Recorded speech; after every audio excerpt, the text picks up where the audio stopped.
June 6th, 1993, New York. The city's just getting over the World Trade Center bombing, but this morning, just before dawn on the Rockaway Peninsula, another tragedy is unfolding. Folks on the coast spot a rusting red-green ship, the Golden Venture, grounded yards out to sea. Folks are jumping off board, thrashing about in the ocean. Dozens look like they can't swim. Coast guards jump into action. They save 276 emaciated Chinese people through the day, but 10 die. Some drown, others stagger up to the beach and drop. I could feel the gristle of their bodies, the cartilage, one first responder says. They walked up out of the water, collapsed on the beach, and died.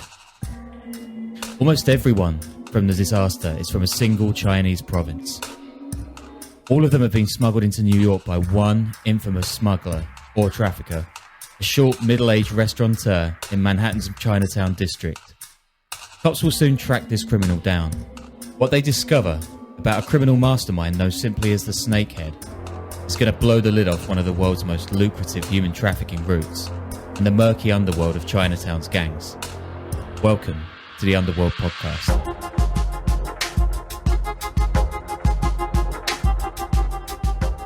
Hey, welcome guys to a new episode. How's it going over there, Danny? You got vaxxed yet? Anything changing?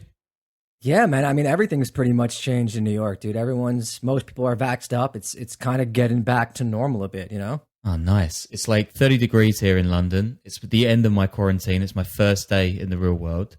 I spent the whole day in my parents' house writing, so it's great. But yeah, like I'm really thrilled to get this episode done.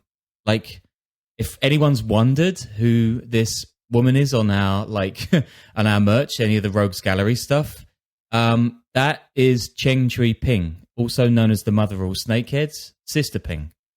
And yeah, like finally 24 episodes into this podcast, she's getting her time in the limelight. Like her life is pretty crazy, and it kind of bends around all these major events in China's recent history.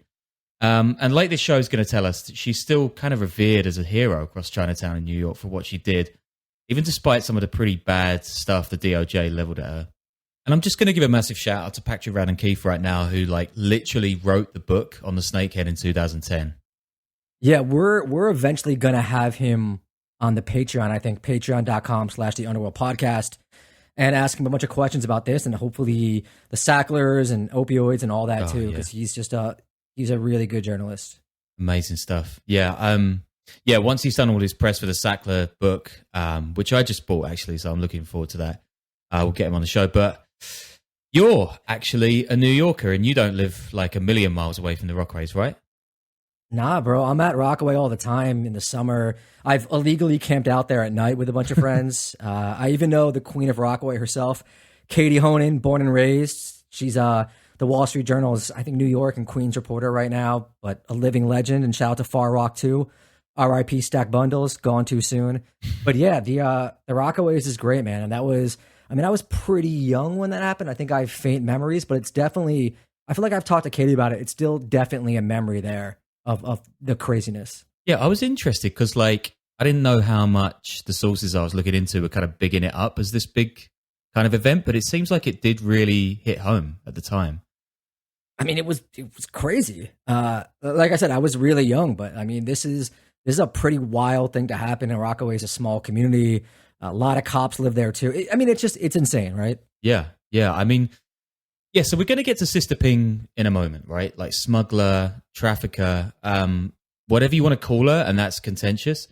But first, I want to get into the history of Chinatown a bit because it made her and it's made millions of people in the city. But yeah, the smuggler trafficker debate is it's an interesting one, right? Because smuggler basically means someone who gets a person from point A to point B. Smugglers can be heroes. You know, people who smuggled Jews out of Eastern Europe or Germany during the Holocaust were smugglers. Yeah. Trafficker implies that you smuggle people across these borders. Well, you take them across borders, but it's done either by force, through like subterfuge, with violence, you know, things along those lines. So when it comes to people like Sister Ping, you're going to see there's debate on what it is. And I've spent time with coyotes, with traffickers, smugglers, whatever you want to call them in Latin America and El Salvador, especially. I've interviewed a bunch. And it's a lot of them will portray themselves as heroes. Of course, they charge an exorbitant fee, and some of them are really dangerous and have done a lot of bad things. But there is, I mean, with some people, there really is a debate around which one of those words you should use. Yeah, and I mean, it'd be cool to get some people's opinions after we do the pod, actually, because I mean, I wouldn't come down massively on either side. There's some stuff that's kind of mixed in there from her life. But yeah, we'll get into her in a little bit. But like Chinatown, I mean, this was just fascinating, researching all this stuff.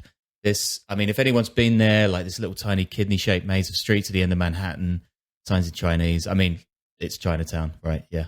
I mean, it's home to 100,000 people, which is kind of mad given how small it is. But it started a long, long time ago, longer than I thought it had for sure. When Chinese migrants were fleeing racism on the coast, when the gold rush fizzled out. I know there's actually two bigger Chinatowns in New York right now. I'm pretty sure Flushing in Queens and Sunset Park in Brooklyn I'm almost positive that they're bigger than Chinatown Manhattan right now. But Chinatown Manhattan is also interesting because it's one of the few areas down there that really hasn't gentrified too much. Like it's still got a lot of ethnic neighborhoods in Manhattan. Probably south of like 125th Street even, have kind of changed over as a lot of money has come into the city. Little Italy's barely, anything of itself, but Chinatown's really stayed strong. Yeah, I mean, I think the Flushing one is bigger. And from what I remember, it's like really cool as well, but it's like in a totally different way. Mm-hmm. It's like come later on. But this was like early doors when these guys are fleeing from the Pacific coast. Lower Manhattan at the time is just this wild mix of cultures like Irish, Italian, freed African American slaves. And these guys all live and love and they have kids, and it becomes this mad melting pot that kind of makes America sound really awesome and cool. I mean, it was also one of the gnarliest, most crime-ridden places in the world at this point, and for decades afterwards. Like if you've read Low Life or Gangs in New York about 5 Points and the Bowery. We'll do a historic episode on it one of these days, but wild place of just like insane poverty and violence and ethnic gangs and all that fun stuff. Yeah, and I mean, the Chinese guys have one of like the shittiest ends of this racial stick, right? They're denied citizenship by the states, which means they're not protected by the law at all. So they kind of stick together instead, and they've found this thing called the Chinese Consolidated Benevolent Association in the 1880s. And it winds up being a kind of ad hoc government for the area. And at this point, I guess because it's panhandlers and migrants coming over to earn some cash, Chinatown is really male. And I mean like massively, massively male. And then it gets even massiver when this thing called the 1875 Page Act bans the migration of Chinese women to, quote, end the danger of cheap Chinese labor and immoral Chinese women. So it's just some racial bullshit by the senator called Horace Page. So screw you, Horace. Anyway, by 1900, thanks partly to him, Chinatown is home to 4,000 men and 36 women. Now that is a sausage fest. It sounds like the parties that Sean used to throw in college. It does. It does. Once I kissed a girl at a house party down the side of my mum and dad's house by the garage, but that's another story. And in Chinatown, here's another really important thing. The people basically don't speak a lot of English, which is why so many of them get involved in stuff like laundry, cleaning, stuff where they don't have to interact much with the punters. Can you explain what punters are? I think I know, but I had someone ask me this, an American asked me this a couple of weeks ago about something else, and I just kind of said like drunken English yokels. Is there like another term? I mean, I don't know what it is in the rest of the UK, but in London, it would just mean like anyone buying something, just mean any customer. But I think it has like a betting connotation elsewhere. I'm also wondering if my voice is going to sound way more London now. I've been here for like a week and a half because it usually does that. Anyway, Chinatown, right? By and large, this time early in its history, cops don't really go there. So these organized crime groups start flourishing. I mean, guess what? You have tons of migrants, no rights, tons of racism, and they're only able to make a few bucks from crappy jobs, and you get gangs. Who knew? I think also, though, you do have to point out that some of these people came over from China already associated with gangs like the triads and things along those lines. Yeah, and a lot of them had those badass haircuts with like half their hair shaved and the like braided hair down the back. But yeah, there's a show on HBO Max now. I think it was like the last thing Bruce Lee wrote, and it's about the Chinese gangs in San Francisco right after the Civil War. It's pretty. I mean, cool. It's like gory kung fu stuff, but it's actually awesome. I think it's called Warrior, but definitely check that out. Cool. So a lot of these gangs that spring up around that time, they're associated with things called tongs, which are organizations of merchants, store owners, kind of like Chinatown's guilds. We should 100% do an episode on the tongs further down the line because of some of the stories about these guys are completely bonkers. There's a whole thing called the Tong Wars that go on until the 1930s, where tongs in Chinatown all over America are shooting the hell out of each other over gambling dens, opium joints, brothels. And they've got their own secret language for naughty stuff. So like washing someone's body is carrying out a hit on them. A gun was a dog. Ammo is dog feed. I mean, this stuff isn't really the Enigma machine, but I guess there weren't really many wires up on these guys back then. Also, I'd just like saying the phrase Tong Wars, just like a Guy Fieri reality show or something. We actually get into this a bit in the episode on the white guy who took over Chinatown in Boston, which is, I think, like episode 8. But I do have another, I think, a 2-parter coming up. I want to go through the history of the Tong Wars in New York and then into some of the more modern fighting that happened in the 80s and 90s with some of the Vietnamese gangs that are pretty wild. Yeah, it's crazy stuff that. I was looking at some of that for this episode. The guys who come over to Chinatown first, they're mostly Cantonese. So from the Pearl River Delta, home to like 80 million people today. This is your Hong Kong, Macau, Guangdong, tons of people. The newer ones, the ones that came from like the 1960s onwards, they mostly come from Fujian province, which is this massive one on the eastern seaboard, looks straight onto Taiwan. It's got this ancient city called Fuzhou with shrines and pagodas. Looks really amazing. Have you been to China, actually? Like, I've driven up to 3 of its borders, but I've never been. I wanted to go Xinjiang years ago. Had this whole fake itinerary mapped out, hostels, trains, a lot, and then they didn't give me the visa. Yeah, I haven't, but one of these days. Yeah. It depends how many of these episodes we do, I guess. It's true. We could get the ban. I mean, so we're going to get to Fujian a little bit more later on, but now Sister Ping. So she's born in 1949 in Fuzhou, I think Fuzhou. So well after the Tong Wars are finished, Second World War's just over, and Mao's Red Revolution is sweeping across China. Her real name, like I said, it's Cheng Chui Ping, and smuggling's in the family, actually. So her father comes to the US in 1960 as a merchant sailor, and then stays undocumented all the way up till 1977 when the authorities grab him and send him back. And then he just starts smuggling folks out himself. And like, Sister Ping just gets this brutal rise and grind ethic from him. And the Cultural Revolution, it's all about sacrifice for the cause, violence for the cause, anything for the chairman. She works on a family farm when she's young too, raising animals for meat and growing veg.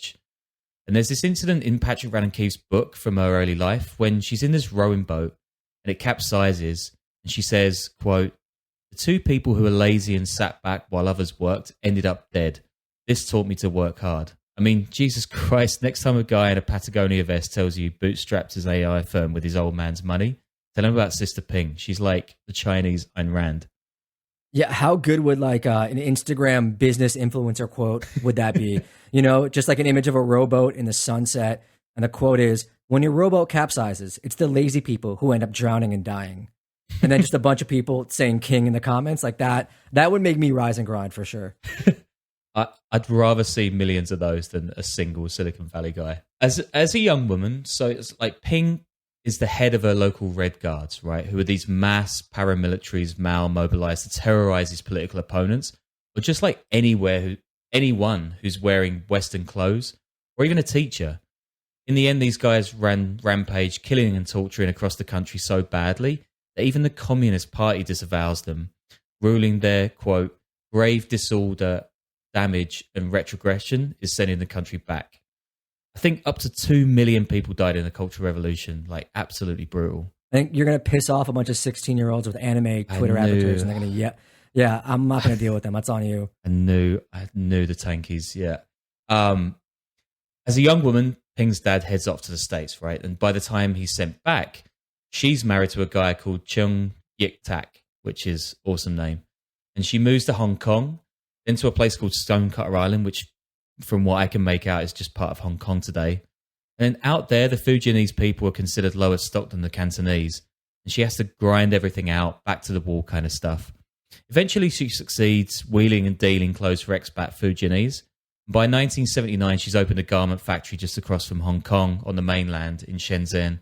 which is kind of like China's Silicon Valley these days, or maybe just the whole of China is China's Silicon Valley. We think today of China as like this crazy modern superpower, right? But the rapidness of that change, from rural peasants emerging from the Opium Wars, Japanese occupation in Manchuria, Mao's Great Leap Forward, Red Terror, economic reforms, tech revolution, Xi's hyper-capitalist, communist, whatever the hell it is. I mean, I think it's actually understated. Like, China's change in the last 100 years has been insane, to put it mildly. Here's a good comparison. Its GDP per capita was 20 grand adjusted for Forex in 2019. In 1981, so like just 40 years ago, it was $300. That's crazy. Damn, it's like if the whole country invested in the right meme coin. Yeah, Mao and coin. just like sold it at the right time. Yeah, great. I'm selling it right now. And Fujian, it's actually one of China's wealthiest places. It's got access to ports, industry. There's always been stuff going on there. So early on, when folks are getting smuggled out, they're mostly fleeing all the horrific shit the Communist Party's doing there. But later on, around the time Ping starts bringing people over, they're actually pretty well off by local standards. I guess today we call them economic migrants. I'm not sure what the term would be, but they just want a better life, right? By 1960, there are 236,000 Chinese in the US. And by 1990, that's 1.6 million. And today, the Chinese community is the biggest Asian one in the US, and there are about 5 million folks in it. I mean, that's a lot. I mean, America doesn't have the most Chinese expats. That's Indonesia and Thailand, which I guess you'd expect. But it's like 2/3 of those countries, which is pretty mad. And when you hear about the journey the Golden Venture made, it's going to sound a lot wilder. Smuggling, by the way, so smuggling, not trafficking, that's worth $6 billion a year, according to the UN. So there's a lot of gold in them hills. And Snakehead, that wasn't a term just for Solicitor Ping. Snakehead is just a like Chinese term for the person at the head of the smuggling snake. Tailing out from China. Yeah, cool name, pretty basic explanation. So anyway, Ping's old man returns, right? And he loves Uncle Sam. What time frame are we talking about here? So this is like late 70s now. Okay. So she's married. Her dad's coming back. She's kind of built something of a business.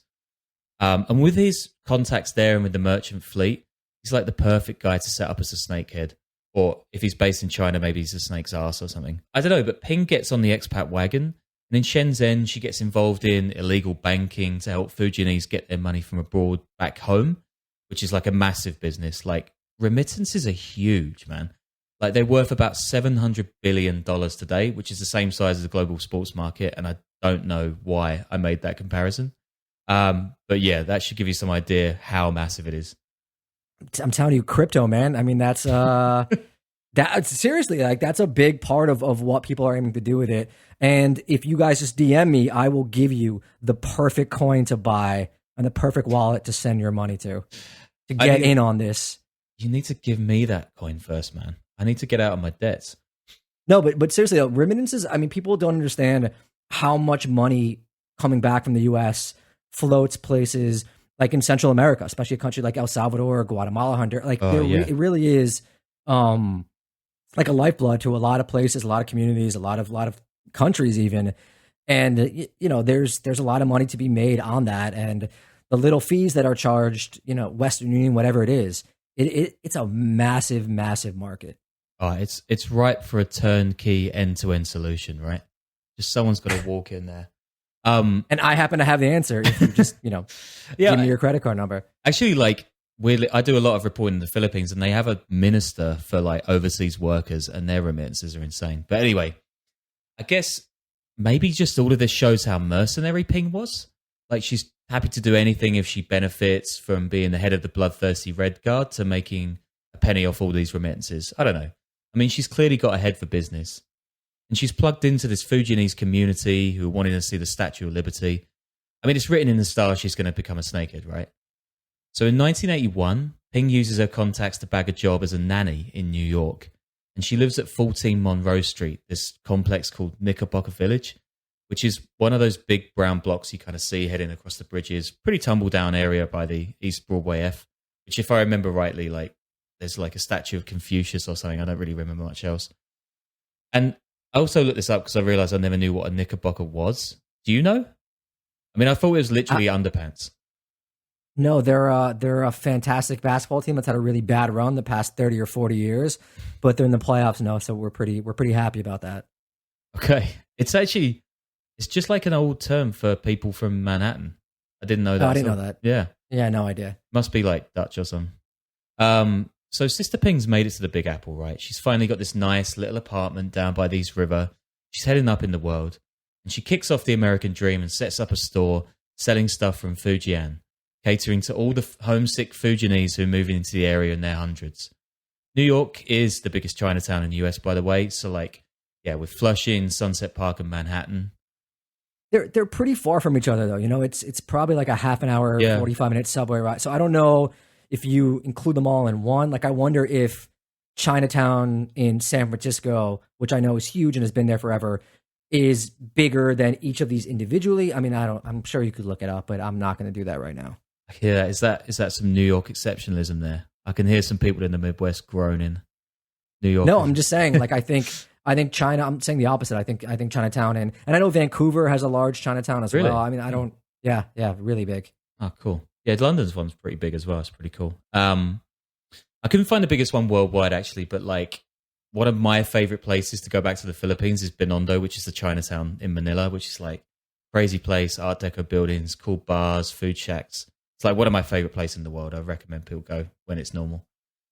And this is a quote from Patrick Radden Keefe's book. Quote, "She was short and pudgy, with a broad face, small wide-set eyes, and a hangdog expression. She worked long hours in the store, selling clothing and simple goods, and in a restaurant downstairs, which served Fujianese specialities like oyster cakes and fishball soup to the newly arrived peasants who'd settled in the neighborhood. When a truckload of supplies came, neighbors saw her hauling the goods into the shop. She could have been mistaken for one of those destitute peasants herself.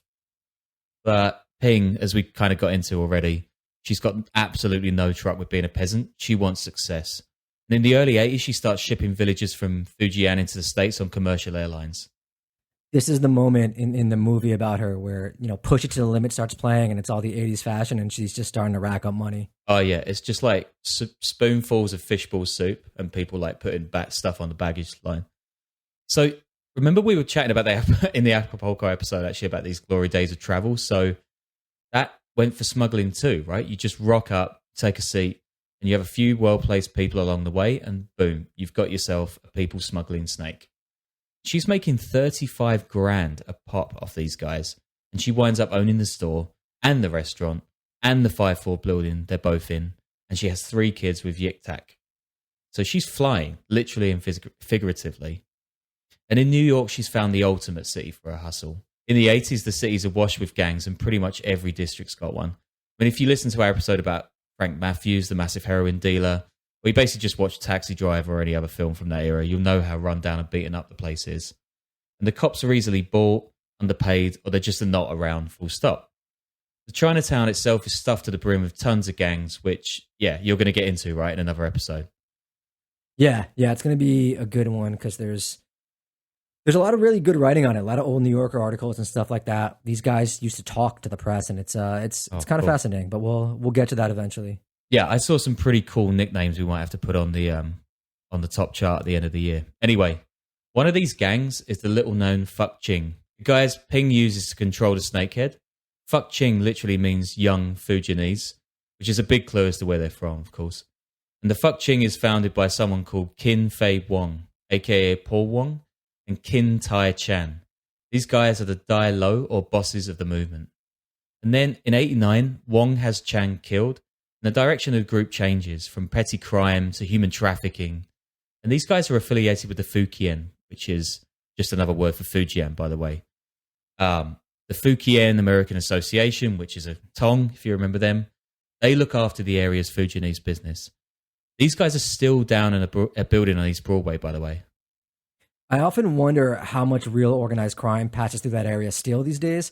I mean, I know there's a lot of gambling, like they still have the gambling halls and all that. There's counterfeiting. There's definitely tenement buildings where recently immigrated people are sort of kept in not great situations. But I just kind of imagine now a lot of it is, white collar internet credit card fraud type of stuff.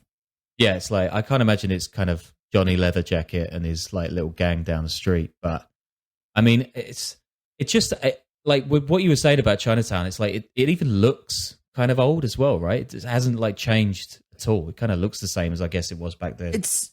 It's changed a bit. I mean, there's definitely some fancy restaurants in there now, hipsters living in some of these buildings and all that sort of stuff. But it's really maintained the character for the neighborhood like a lot of other places haven't. You know, literally, like I said, a lot of folks have moved out. There's still some great places there, but a lot of the areas now is kind of touristy. You know, it caters to tourists and things like that. And there aren't that many Italians living there anymore. Whereas Chinatown still has like a really authentic presence there. Yeah, in a way. Yeah, it's really cool. I mean, so the Fuck Ching, this gang, gets into heroin for a while, but it soon realizes it's like no match for the triads down the street. So then it gets into Snakehead business. It actually robs Sister Ping's house and grabs 20 grand in the fridge. In 1989, Ping is arrested herself by Canadian Mounties on one of her trips that she's taken out across the snake, I guess. And she spends 4 months in a Pennsylvania prison for human trafficking. When she gets out, that's when she realized she needs to change from the air routes to the sea. And the fees for the ocean routes are hiked up and policing is tougher. So she turns back to the Fuck Ching, who can help her keep an eye on who's paying and who isn't. And even reading this back, I realized that 4 months for human trafficking is a pretty light sentence. Canadians, man. There's just, you know, there's no laws there. But anyway, Ping knows how to use these guys, right? And the Fuck Ching put up CCTV along the streets of Chinatown, and they patrol the neighborhood like some kind of low-key paramilitary group or a gang, I guess. Once she gets folks into the US, she then places them in restaurants or into crime gangs, basically enslaved into work or other stuff to pay the fees back. See, that's where it shifts from smuggling to trafficking, right? The whole enslavement thing, or getting people to pay to be smuggled under false pretenses. I know it's another part of it, but if you, I think, you know, if you're just charging an exorbitant fee, I think technically you're still a smuggler. But if you're charging an exorbitant fee, which comes on the back end of like, now you've got to work for this place to pay it back, and you're paying them slave wages and all that sort of stuff, and they're locked in somewhere, like that's trafficking right there. Yeah, for sure. So like, from what I can understand, like, it's not even everyone that has to do this, right? It's just those who don't pay up. So it's like smuggling on the back end and trafficking on the front end. I don't know. Like it's where she kind of muddies the water anyway. And so if you don't pay up at all, you can definitely expect a visit from Ping's boys. Some people are beaten up, tortured. There's even some reports of deaths.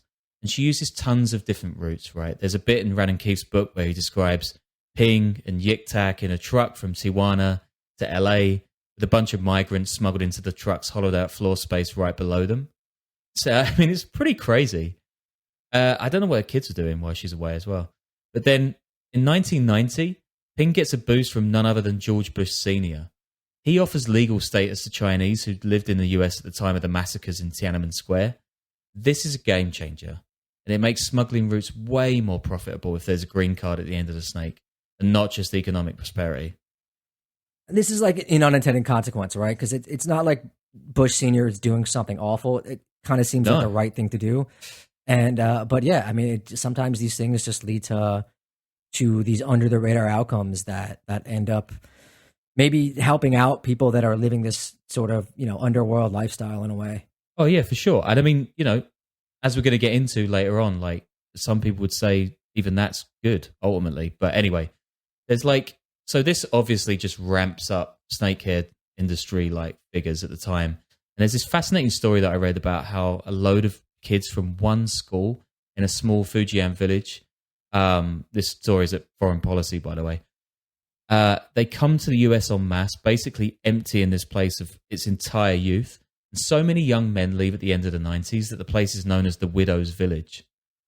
There's actually a similar story in Dreamland, which is a fantastic book about the opioid epidemic and heroin that comes out of Mexico.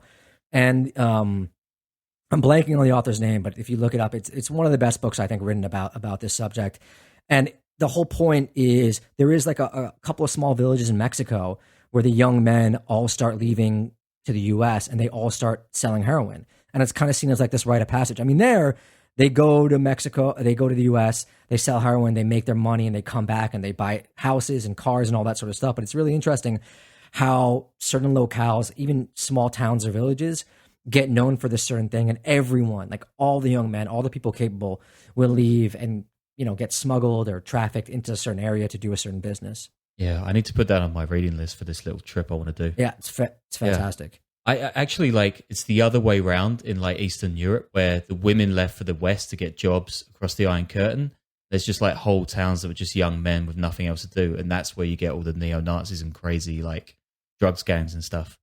But anyway, yeah, this is a quote from an Irish Times piece by Conor O'Clery, and he says, quote, "In Changlei, a district of the provincial capital Fuzhou, residents told me that people smuggling was regarded as more lucrative than cocaine dealing, with snakeheads demanding up to 50,000 euros for passage to England." I think that's like 75 to 80 grand in the US. Relatives were typically asked to put down a 10% deposit and pay the rest when the criminals got confirmation that everything had gone well.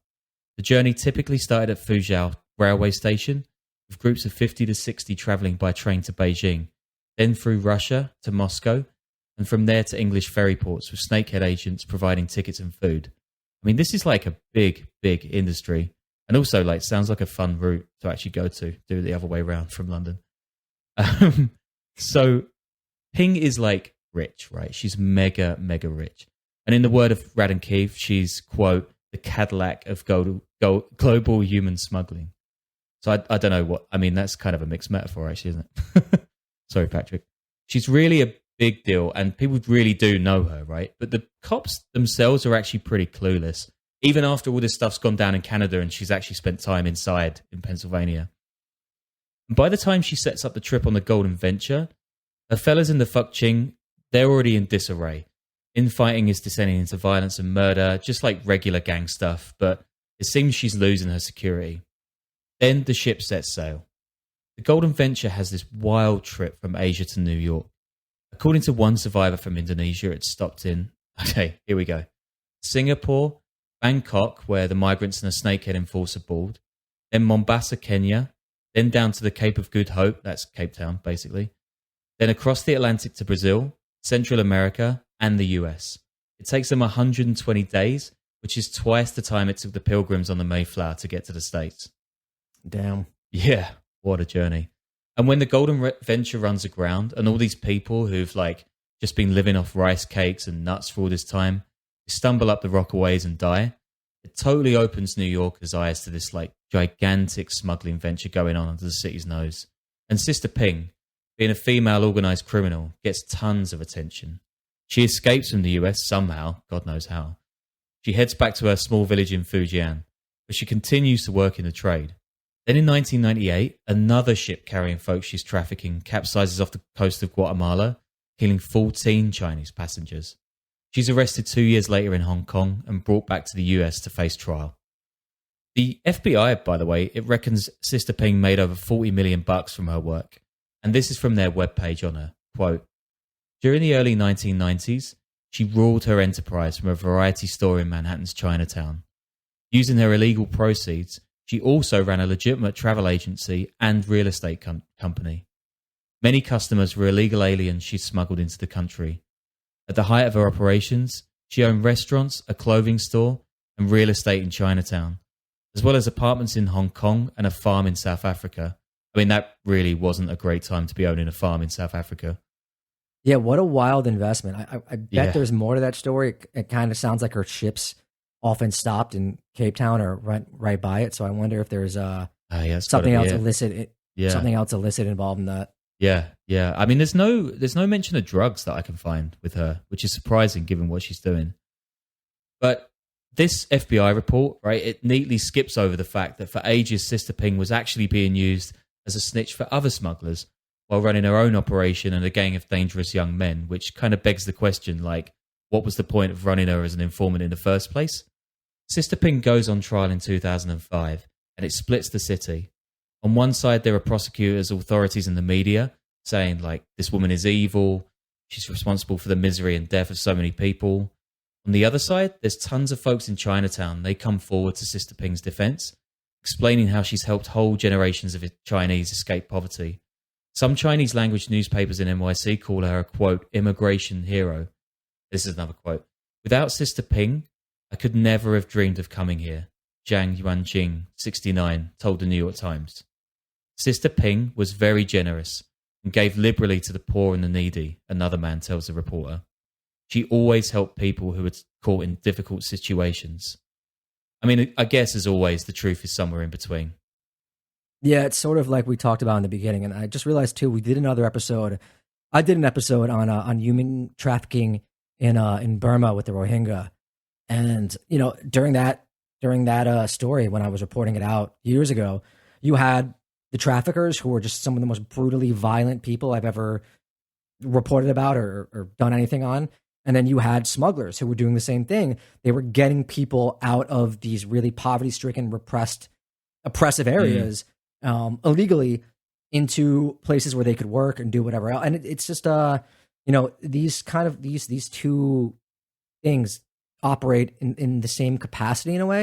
You know, they do the same thing, but just completely different methods. And I guess there's a lot of people that operate probably in that gray area. I think you could say that, you know, maybe someone charging an exorbitant fee that's tens of thousands of dollars to a dirt poor person could be seen as a trafficker as well. I mean, I guess this is a conversation for the NGOs and the lawyers to have about what those words mean, but I think we just wanted to get across what these things mean and how it could sometimes be in a gray area. Yeah, it's tough. Like it's not simple black and white. So Sister Ping ends up dying from cancer in a federal prison in Texas in 2014, when she was serving a 35-year sentence for her trafficking crimes. And since she died, I mean, trafficking hasn't died down. I mean, smuggling definitely hasn't.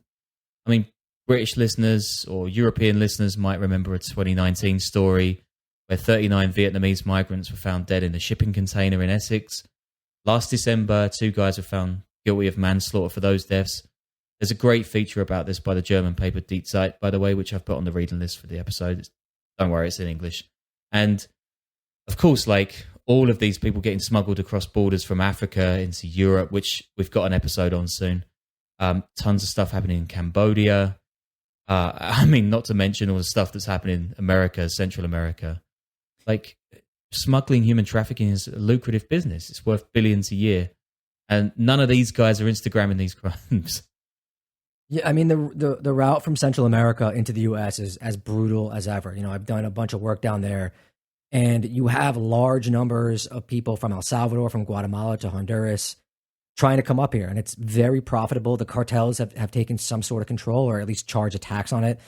One Salvadoran coyote, he told me that he has to cut deals with the cartels when his clients, I guess you could call them, move through their areas. He essentially gives them all a password that is agreed upon with the cartel. So if you're going through the area and, you know, the cartels stop you and say, what are you doing here? If you give them the password, they'll let you go because they're getting paid off by the smuggler himself to let them go through.